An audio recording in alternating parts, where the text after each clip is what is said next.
So this is part B, or kind of the second half of what I wanted to get through in chapter 15. And we're going to finish up the part A PowerPoint first, where we're talking about the anterior pituitary hormones. Growth hormone has direct actions on metabolism. So it'll trigger liver to break down glycogen into glucose. It'll increase blood levels of fatty acids for use as fuel and encourages cellular protein synthesis. The indirect actions on growth hormone will trigger your liver, your skeletal muscle, and bone to produce insulin-like growth factors. And these IGFs, these insulin-like growth factors, help cells to uptake nutrients, to synthesize DNA and protein. So in general, growth hormone just stimulates most cells to get larger, to divide, and majorly targets bone and skeletal muscle. Regulation of secretion of growth hormone, it can be inhibited, or the release can be released or inhibited. Growth hormone releasing hormone is released from your hypothalamus, and that stimulates growth hormone release. And this will be triggered by low blood glucose or growth hormone levels. And then we have growth hormone inhibiting hormone, also called somatostatin, and that'll just inhibit the release of growth hormone. So this is a look at what controls growth hormone secretion. So your hypothalamus will secrete releasing factors of the growth hormone releasing hormone, and that will act on the anterior pituitary gland to secrete growth hormone. We see this negative feedback loop, which is very common in endocrine function. So when the growth hormone levels are achieved, that'll tell the hypothalamus to stop the growth hormone releasing hormone release. And if growth hormone levels are too high, your hypothalamus can secrete somatostatin, which is the growth hormone inhibiting hormone, to inhibit the release of growth hormone. So that's the control and action of growth hormone. And this kind of tells you some of the actions. It has metabolic actions as well as growth promoting actions that you can read through. So that is growth hormone. Some imbalances of growth hormone: if you have too much secretion of growth hormone in children, you can get what we call gigantism, where they can reach heights of 8 feet. And adults, this can result in what we call acromegaly, where you'll get an overgrowth or thickening of your hands, your feet, your face, your neck, kind of around your joints. Undergrowth or hyposecretion of growth hormone can result in pituitary dwarfism. So a problem with the pituitary gland. There's different types of dwarfism where children may only reach a height of 4 feet. In adults, that shouldn't cause a problem. So here's a look at just a very tall child. So that's gigantism. You must be at least 7 or 8 feet tall there. Then we get to the thyroid stimulating hormones. So we're going through the 6 or 7 hormones of the anterior pituitary gland. Thyroid stimulating hormone, TSH. Simply put, thyroid stimulating hormone acts on your thyroid gland to secrete thyroid hormones. The release of TSH is triggered by another releasing hormone from the hypothalamus called thyrotropin releasing hormone. And this is a great kind of feedback mechanism loop. And I think I talked about these in my part A kind of recording, that a great way to study these hormones in the endocrine system and in this chapter is to make a chart that looks like this, where you have the hypothalamus and it will secrete some sort of releasing hormone, in this case, thyrotropin releasing hormone. That acts on the anterior pituitary gland to release thyroid stimulating hormone, which will travel to your thyroid gland, and it will stimulate your thyroid gland to release thyroid hormones, and your thyroid hormones will then go on and affect all the target cells. So you can apply this same kind of basic flow chart with growth hormone or prolactin or ACTH. So keep that in mind as you're reviewing the hormones. Sometimes it helps to write them out in a flow chart like that to see where they're coming from, what's the releasing hormone. Maybe if there's an inhibiting hormone involved, you can add that in there too. Adrenocorticotropic hormone, ACTH, will stimulate the adrenal cortex to release corticosteroids. And your adrenal cortex is the outer layer on the adrenal gland that sits on top of the kidneys.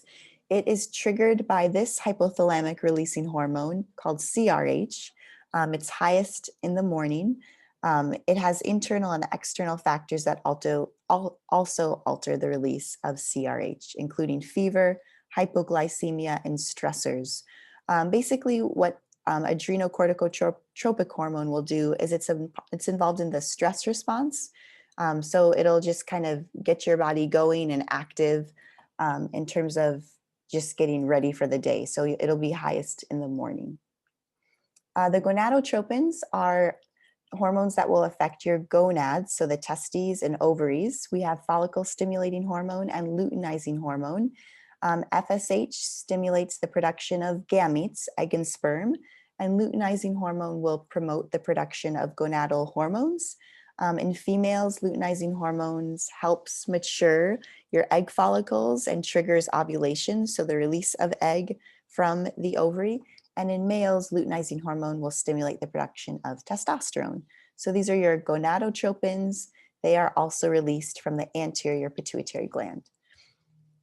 They are both absent from blood in pre-pubertal boys and girls, and they're regulated, they're triggered by gonadotropin releasing hormone from the hypothalamus, and GnRH is the releasing hormone that gets triggered during and after puberty to start the gonadotropins to get into the blood. And it'll be suppressed by gonadal hormones or negative feedback loops. Prolactin then is secreted by prolactin cells. It will stimulate milk production in females. Doesn't really have a role in males that we understand yet. It can be controlled by prolactin inhibiting hormone, which is also called dopamine. So that's prolactin.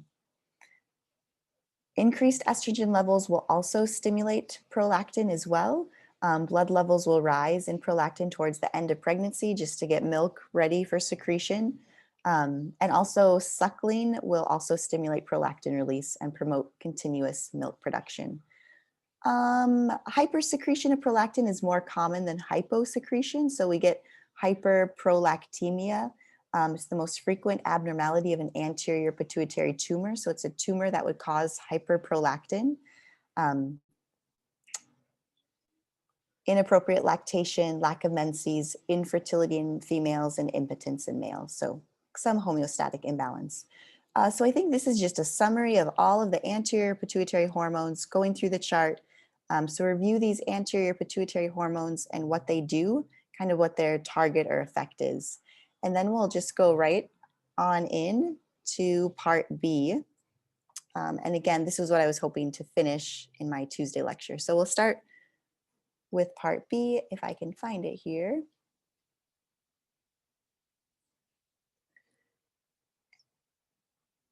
Thanks for your patience. I gotta open it back up again. Okay.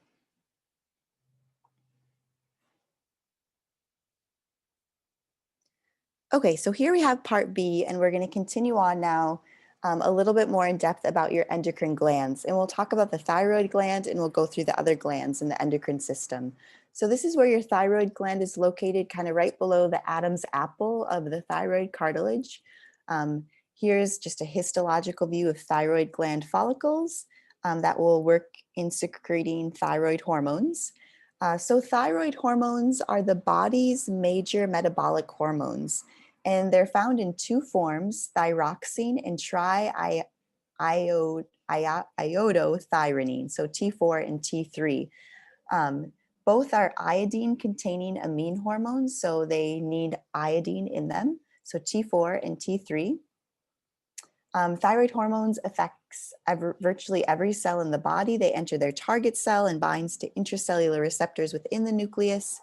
The effects of thyroid hormones include increasing basal metabolic rate and heat production. So just maintaining the rate at which your body cells are metabolizing glucose for energy. Thyroid hormones regulate tissue growth and development. They're critical for normal skeleton and nervous system development and all of your reproductive capabilities. They help to maintain blood pressure. Then this takes you through the synthesis of thyroid hormone or thyroid hormones. You guys don't need to know the synthesis. There's 7 steps involved in the synthesis of thyroid hormones, but it's important to note that it uses iodide or iodine in the synthesis. So I'm going to kind of skip over the synthesis of thyroid hormones. Um, the last thing I'll say is this T4 and T3, the two types of thyroid hormones. The T4 is the inactive thyroid hormone, and it must be converted to T3, which is the active thyroid hormone. And this just shows the synthesis of thyroid hormones coming from the thyroid follicular cells and then making their way to the bloodstream. Okay. Thyroid hormone release is regulated by negative feedback loops. So if we have falling thyroid hormone levels, that'll stimulate the release of thyroid stimulating hormone, that TSH, which is from your anterior pituitary gland. And TSH will then go on to tell your thyroid gland to release more thyroid hormones. From the hypothalamus, TRH is the releasing hormone that's released from the hypothalamus. It can overcome negative feedback during pregnancy or exposure to cold, especially in infants. So TRH can kind of kick into gear and override negative feedback loops, even when there is sufficient thyroid hormone levels. When you still need growth to occur, especially during pregnancy or exposure to cold in infants. So we see another feedback loop, and again, or a flow chart of these feedback loops. And again, this is a great way to learn and understand these hormones. So your hypothalamus secretes thyrotropin releasing hormone that acts on the anterior pituitary gland to release thyroid stimulating hormone. And then that acts on your thyroid gland to release your T3 and T4, which will go on and have an action on basically all cell in the body that helps with growth, metabolism. These are the major effects of the thyroid hormones in the body, the normal effects, and then if there's effect from a hyposecretion and a hypersecretion. And it's really important to take some time to read through this chart because hyposecretion of thyroid hormones could lead to hypothyroidism, which basically slows the body down, sluggish muscle action, slow basal metabolic rate. So there will be increased weight gain. Effects of hypersecretion of thyroid hormones will lead to kind of a speeding up of all bodily systems. So extremely hot, irritable, enhanced catabolism of glucose, meaning you can't keep meat on your bones. You're losing weight extremely quickly. So just really fast metabolism. Basal metabolic rate is higher than normal. So take a look at some of these effects and how they have to do with hyper and hypothyroidism, which we'll talk about now. So hyposecretion of thyroid hormone in adults can lead to myxedema, which includes low metabolic rate, thick or dry skin, puffy eyes, feeling chilled, constipated edema, which is just swelling, mental sluggishness, lethargy. If due to a lack of iodine, a goiter may develop. So lack of iodine will decrease the thyroid hormone levels, which will trigger increased thyroid stimulating hormone secretion, which will enlarge the thyroid. A goiter can develop in hypothyroidism and also hyperthyroidism for different reasons. And a goiter is just an enlarging of the thyroid. And you can see that through the skin in a person's neck. Thyroid hormone is critical for normal growth and brain development in early childhood. Congenital hypothyroidism is usually caused by poor development of the thyroid gland itself. So this could have negative effects on infants, children. It may be asymptomatic or present with a weak cry, poor feeding, constipation. Thyroid hormone replacement is crucial and is usually lifelong. So here's a goiter. An enlarged thyroid, a goiter due to iodine deficiency. So that is what a goiter would look like. Hypersecretion of thyroid hormone, if it gets serious enough, we would call it Graves' disease. This is an autoimmune disease where the body makes abnormal antibodies directed against the thyroid follicular cells. And the antibodies will mimic TSH, so it'll think that it needs to create more thyroid hormones. So everything is sped up because there's more thyroid hormones in the body. The symptoms include elevated metabolic rate, so weight loss, sweating, rapid and irregular heartbeats, nervousness, extreme weight loss, exophthalmos may result, which is where the eyes protrude as tissue behind the eyes becomes swollen and fibrous. The most common type is Graves' disease. Treatments include just surgically removing your thyroid gland because it's making too many thyroid hormones. So just completely take it out of the body and then take synthetic thyroid hormones for the rest of your life, or treating with radioactive iodine to destroy any active thyroid cells. So this is a look at the bulging eyes of Graves' disease, and that's due to swelling of the tissue behind the eye socket. So thyroid hormones affect women for some reason more often than men, and they can affect young women. And maybe many of you know of women who are hypothyroid and can understand it better now. Or maybe you are yourself, and you could probably teach this better than I can. So that's what hyper having to do with the thyroid. Calcitonin is produced by parafollicular cells in the thyroid gland. They're the antagonistic to PTH. So calcitonin, and I'm just going to tell it to you straight, calcitonin will tone down blood glucose levels. So what calcitonin does is it will take calcium out of the blood and store it or incorporate it into the bone matrix of the skeleton. So that's what calcitonin does. Parathyroid hormone does the opposite. So here's your thyroid glands, and here are the parafollicular cells that secrete calcitonin. And again, they will take calcium out of the blood and store it in the skeleton. Then the parathyroid gland is 4 to 8 tiny yellow-brown glands embedded in the posterior side of your thyroid gland. And your parathyroid gland will secrete PTH, or parathyroid hormone. And PTH is the antagonistic of calcitonin. So instead of toning down blood calcium levels, parathyroid hormone increases blood calcium levels. So parathyroid hormone will target your skeleton, your kidneys, and intestines, take calcium out of those places and put it in the blood supply. So here are your parathyroid glands, these 4 little guys here found on the posterior aspect of the thyroid. So the functions itself will to stimulate osteoclast activity, to digest bone, to release calcium into the blood.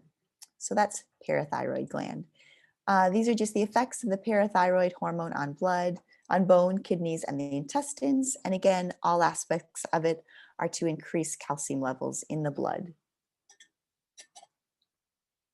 You can have hyperparathyroidism due to a tumor on the parathyroid gland. So it's interesting how tumors can affect all of the secretions as well. And if someone is off in a certain way, you think of tumors in the brain, or they could have a tumor in a gland, and that could, greatly affect them. So in hyperparathyroidism, calcium would be leaching from the bones, causing them to soften and deform. Because remember, parathyroid hormone will take calcium from bones and put it into the blood. So in hyperparathyroidism, calcium is just seeping out of bones, causing bones to just become soft, deformed. Elevated calcium levels can depress the nervous system and contribute to formation of kidney stones. And this is a type that is a severe form, resulting in easily fractured bones. You can have hypoparathyroidism on the opposite, so too little secretion results in tetany, respiratory paralysis, and death because there isn't enough calcium in the blood to help with these things in muscle contraction. All right, the adrenal glands then are paired pyramid-shaped organs atop kidneys, also known as the suprarenal glands. And the adrenal glands are made up of an outer adrenal cortex layer and then an inner adrenal medulla layer. That's part of your sympathetic nervous system. The adrenal cortex layer produces over 24 different hormones that we call the corticosteroids. The hormones are not stored in the cells, and the rate of the release depends on the rate of synthesis. And there's 3 different layers that produce the different corticosteroids. We can have mineral corticoids, glucocorticoids, or gonadotropins. And these are just different types of corticosteroids. They're all released from the adrenal cortex, which is the outer layer shown here of the adrenal glands. So again, the cortex is the outer layer of the adrenal glands, and the medulla is the inner layer. So then we'll talk a little bit about the different corticosteroids. You have 3 different types. Mineral corticoids, just going to talk about aldosterone is the most potent. It will stimulate sodium reabsorption by the kidneys. And in your kidneys, whenever sodium is reabsorbed back into the body, water will just follow it. So when aldosterone is secreted, that will result in increased blood volume due and increased blood pressure because you're reabsorbing sodium and water back into the bloodstream. So that's aldosterone. Other mineralocorticoids, the effects of aldosterone are short-lived. There's factors that regulate aldosterone secretion.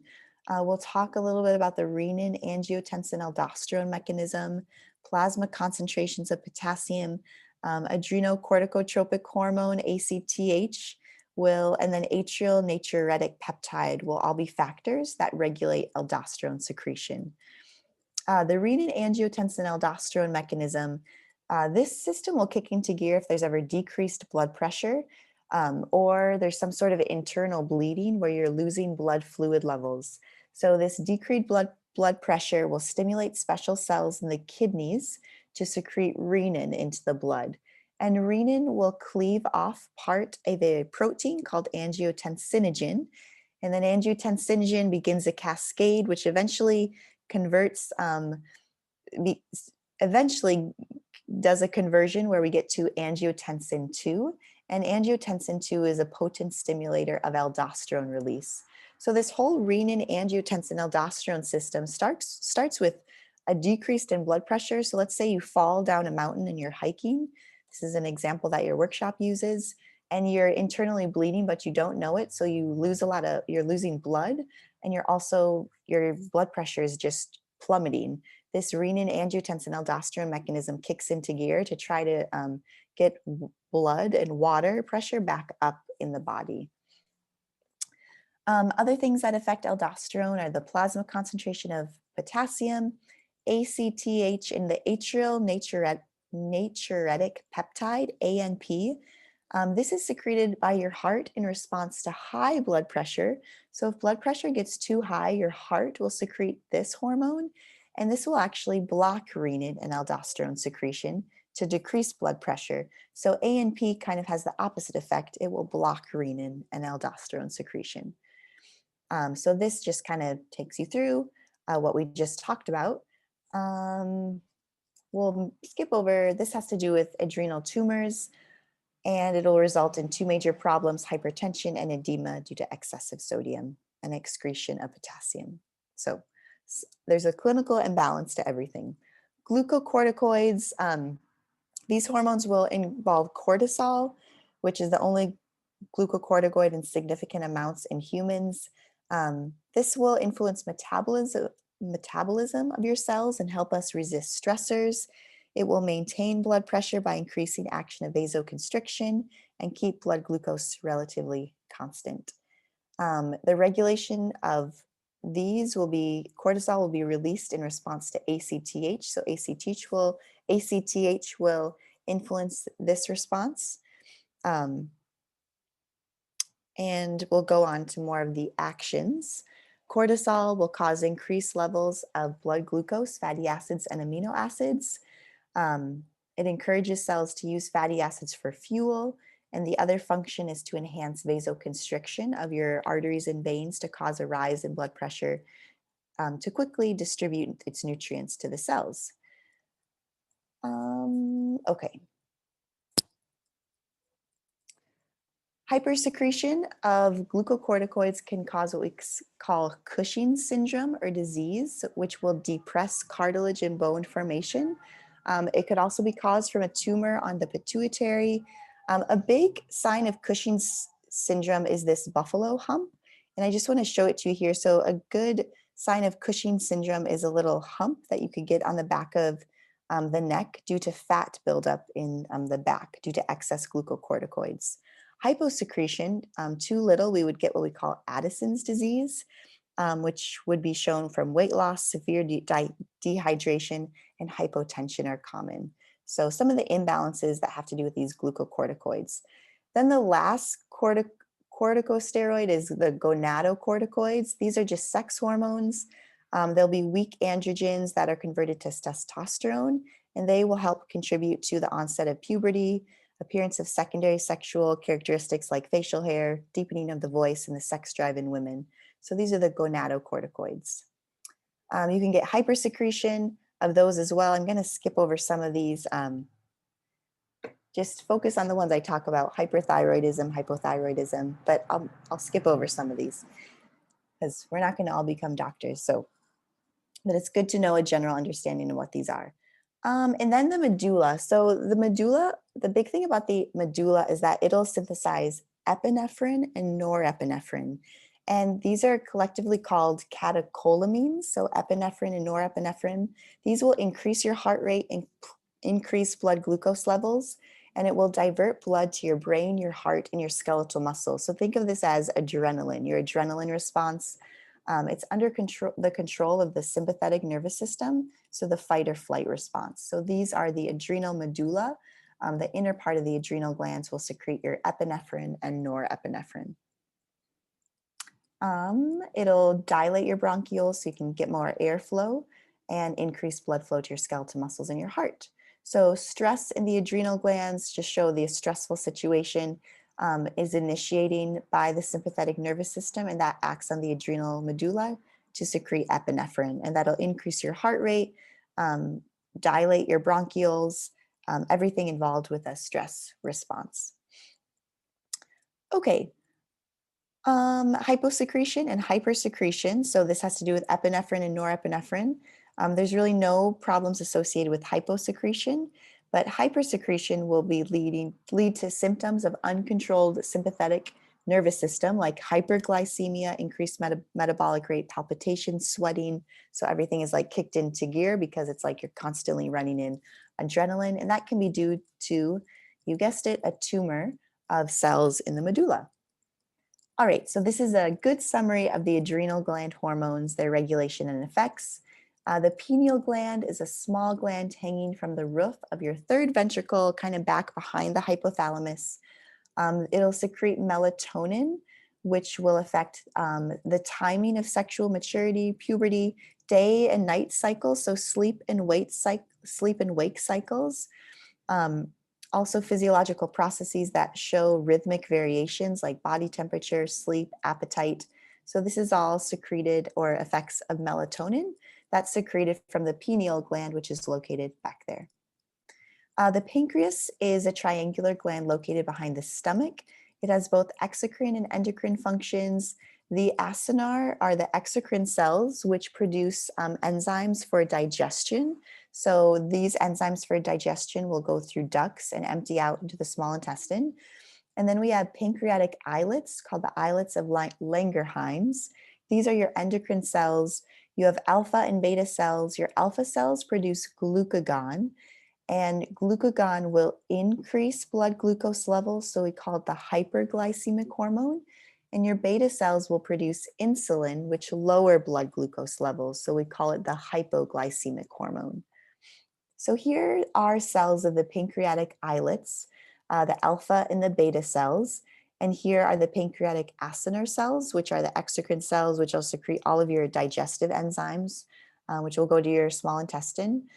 So the alpha cells secrete glucagon and beta cells secrete insulin. Glucagon and insulin are two hormones that have opposite effects of each other.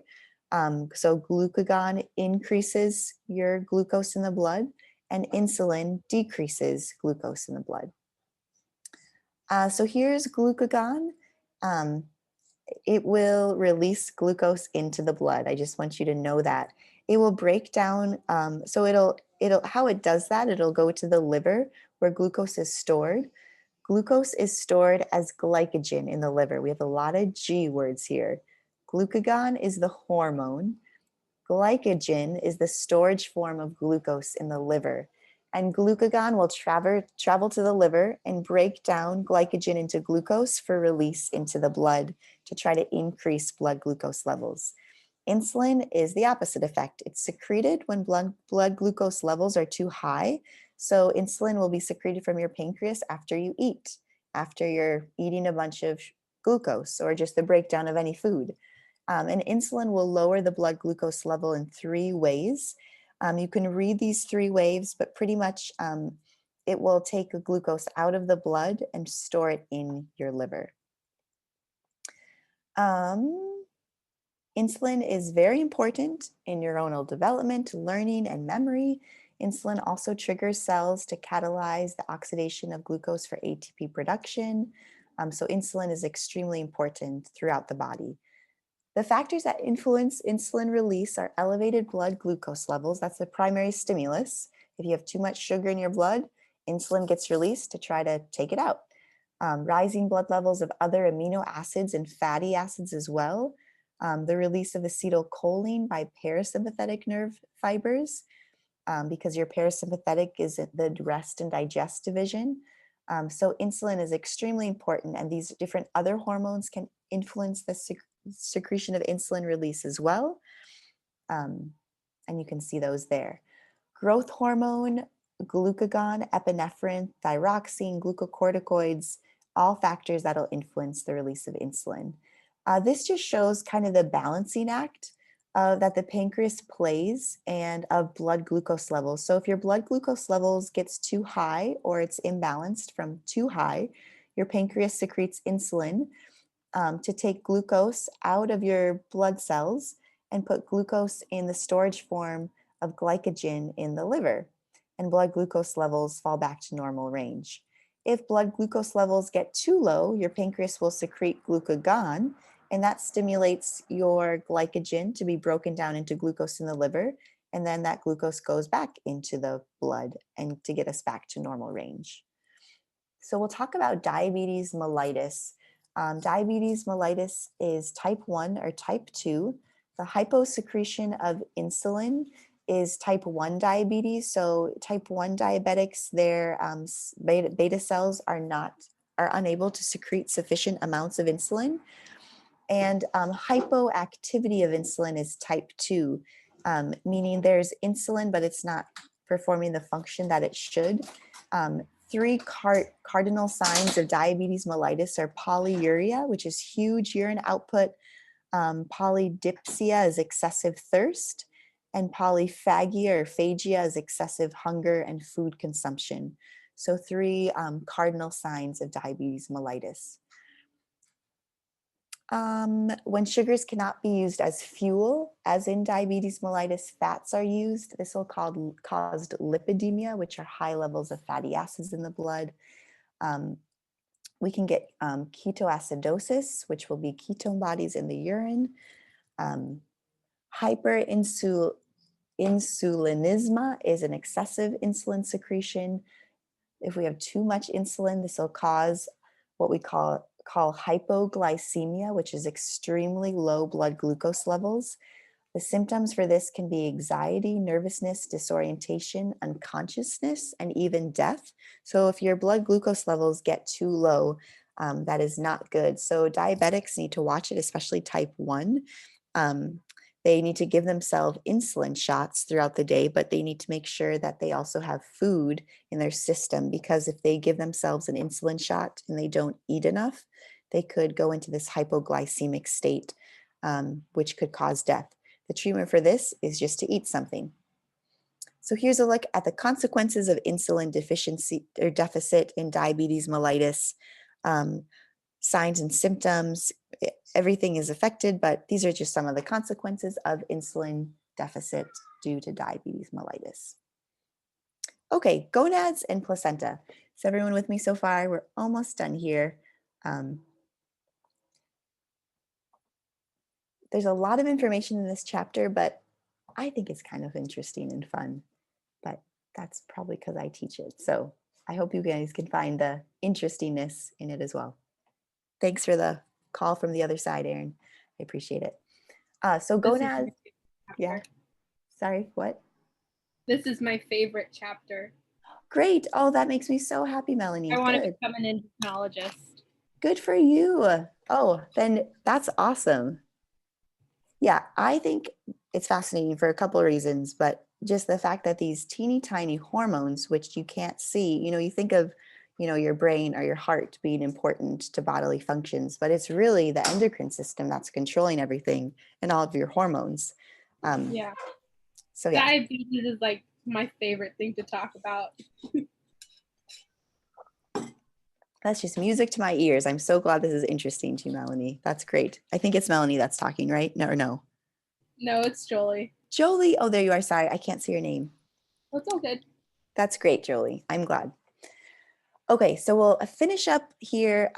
Gonads. So these are your testes and your ovaries. When I'm talking about the gonads, they produce the same steroid sex hormones as those of the adrenal cortex, just lesser. Your ovaries produce estrogen and progesterone. Estrogen helps the reproductive organs become mature, appearance of secondary sexual characteristics in females.